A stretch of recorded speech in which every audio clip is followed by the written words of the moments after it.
नागेन्द्रहाराय त्रिलोचनाय भस्माङ्गरागाय महेश्वराय नित्याय शुद्धाय दिगम्बराय तस्मै नकाराय नमः शिवाय। मन्दाकिनी सलिल चन्दन चर्चिताय नन्दीश्वर प्रमथनाथ महेश्वराय मन्दारमुख्य बहुपुष्प सुपूजिताय तस्मै मकाराय नमः शिवाय। शिवाय गौरी वदनाब्जवृन्द सूर्याय दक्षाध्वरनाशकाय श्रीनीलकण्ठाय वृषभध्वजाय तस्मै शिकाराय नमः शिवाय। वसिष्ठकुम्भोद्भव गौतमार्य मुनीन्द्रदेवारचितशेखराय चन्दार्कवैश्वानरलोचनाय तस्मै वकाराय नमः शिवाय। यज्ञस्वरूपाय जटाधराय पिनाकहस्ताय सनातनाय दिव्याय देवाय दिगम्बराय तस्मै यकाराय नमः शिवाय। नमः शिवाय। नमः शिवाय। नमः शिवाय।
Shiva, Shiva, Namah Shiva, Shiva, Namah Shiva, Shiva.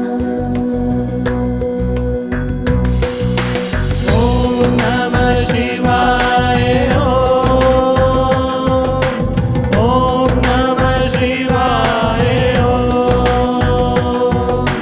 Om Namah Shivaya, Om Namah Shivaya, Om Namah Shivaya, Om Namah Shivaya, Om Namah Shivaya, Om Namah Shivaya, Om Namah Shiva, Shiva, Shiva, Shiva, Shiva, Shiva, Shiva, Shiva, Shiva, Namah Shiva, Shiva, Namah Shiva, Shiva, Om Namah, Namah, Namah Shiva, Shiva, Namah Shiva, Shiva, Shiva, Shiva, Shiva, Shiva. Om Namah Shivaya, Om Namah Shivaya, Om Namah Shivaya, Om Namah Shivaya, Om Namah Shivaya, Om Namah Shivaya, Om Namah Shivaya, Om Namah Shivaya,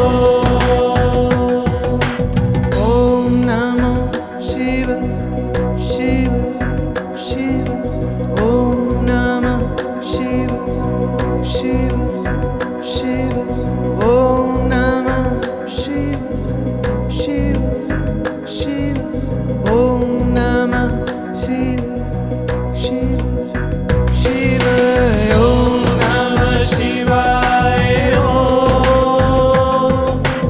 Om Namah Shivaya,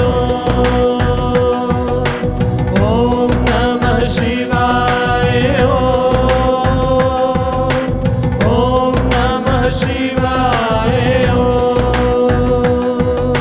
Om Namah Shivaya, Om Namah Shivaya,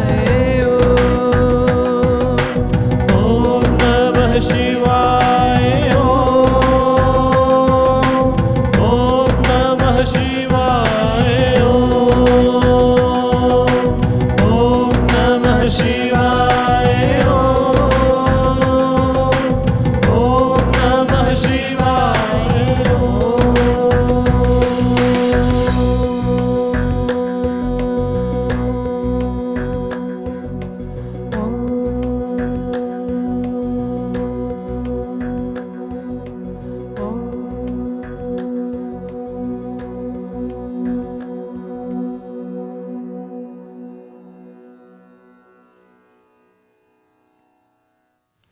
Mantra is not about pleasing God.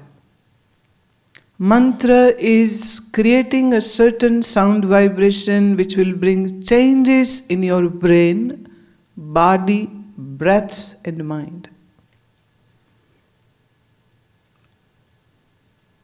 It is very important to understand this. Although there is a meaning to this mantra too, but many people don't understand the secret of the mantra. They think when we will do Shiva, Shiva, Shiva, then somewhere Shivji will be very happy. And if Shivji is happy, then we will ask Shivji to send me money, send me house, send me husband, send me wife, send me children, and then God will send me all that. This is the most kindergarten view of God, which most of the time in majority of the religions people still have this idea about.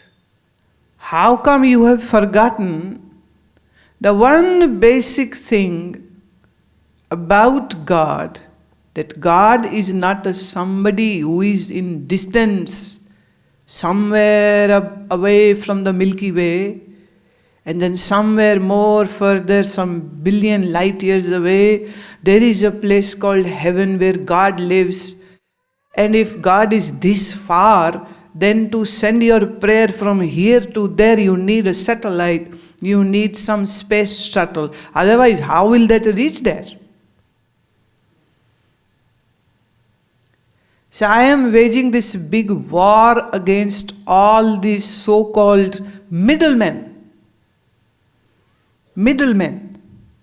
Those who say, well, I'll pray for you because you don't know Sanskrit, because you don't know Hebrew, because you don't know Gurumukhi, hence your prayer will not reach God. God only now they have variety. They say, my God only understands Gurumukhi. Some says, my God understands only Hebrew. Some says, my God understands only Sanskrit. So, you don't know Sanskrit, you need to hire somebody who knows it, God's language. That's not true. Okay, I ask you a question. Any mothers of any religion, any country, any nationality, how does a mother understand what a month-old baby or a 2-month-old baby needs? The baby can't speak, but mother knows. The child, mom says he needs milk, he needs to sleep, he needs to go out. What is that? How does a mother knows what the baby is asking for? Isn't it amazing? There is no language involved, and yet every mother knows what her child needs. A baby, an infant who can't even speak or say even mama, mother knows it. How does she know it? So this means there is a certain way to communicate where no language is required.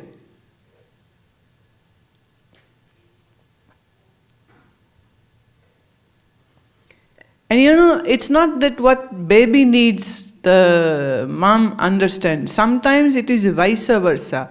Mom just gives one look and the child knows. She hasn't said anything at all. She just gives this one look, and that is enough to straighten up that naughtiness of that child. Am I saying right? Is it your experience? Right? There is an unspoken communication which happens in between a mother and a child. So if we humans are so smart that we can communicate with our infants without speaking anything, don't you ever just use this same logic that God doesn't need your language, your words to say something. There is a way to communicate, and that way is way of love, and that way is love of yearning, and that way is way of silence. You don't need to say anything.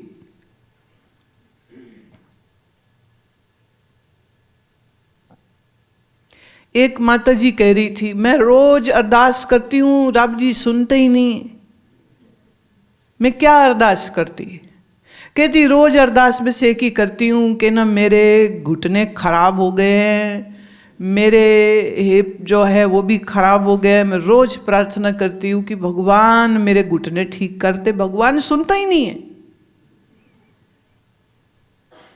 मैंने कहा यह सुनाने की बात नहीं है, असल में इतने सालों, जब से आप पैदा हुई हैं तब से लेके अब आप 60 साल की हो गई है, भगवान भी रोज आपको कह रहा था, बेटी उठ जा, आसन कर, तूने नहीं किए।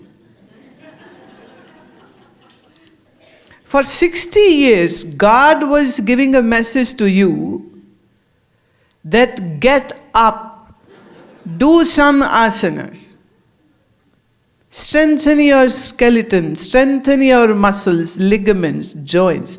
God was sending this message to you, sometimes without any language and sometimes through people like me.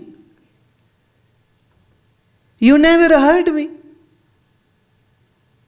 And you kept on abusing your body. And now at the age of 60, you say, I am praying to God, please correct my knees so that I don't have to go for knee replacement surgery or a hip replacement surgery. And God is not listening. She actually was asking me, is there some special Havan fire ceremony which I can do and then, everything goes fine. I said, sorry, it doesn't work like that. You were supposed to use the body, not abuse the body. You were supposed to move your body in asana, in yogic postures. And you people have not done that. You people think that, why is it needed? Why should I do it? I don't have to do it. Well, I don't have to do it. You kept on saying, now your knees are saying, why should I move it? I don't have to move it. So let me come back to my point. How we communicate with Lord, you don't have to go to any temple, mosque, synagogue or church just to communicate with God, because God is right there in your heart.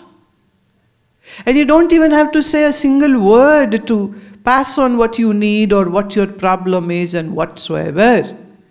But still, why do we have the temples and why do we have all these religious places? The reason is so that we can have sessions like this. So space is created.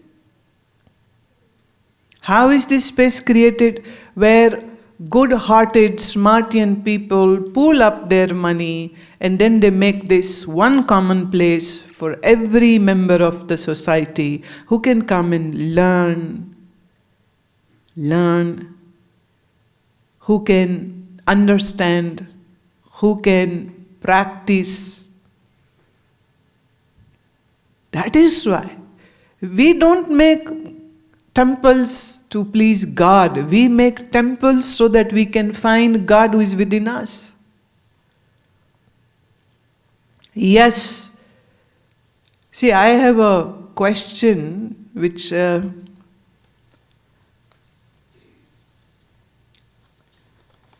have some very interesting questions today.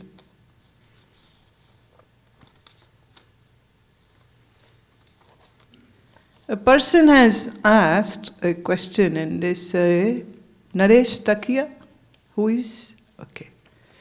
There is one God in Christian religion, there is one God in Muslim religion. Why there are more than hundreds God in a Hindu religion? I'll appreciate if you explain to me. I love to do that, Nareshji, because this will answer many others who have not asked the question. But it is a very important question. Number one,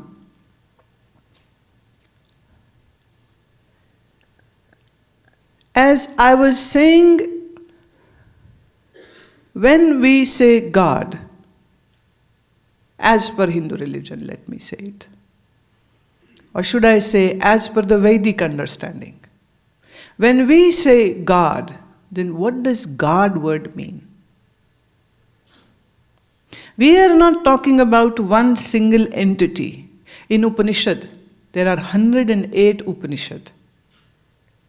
The highest book of wisdom, Upanishad. In Upanishad, there is no talk about Ram, Krishna, Hanuman, Shiva or any other deity at all. There is no mention, absolute, not even one time. Because the Upanishads happened much before Sri Ram avatar or Sri Krishna or Hanuman or anybody else. But well, Shiva was there.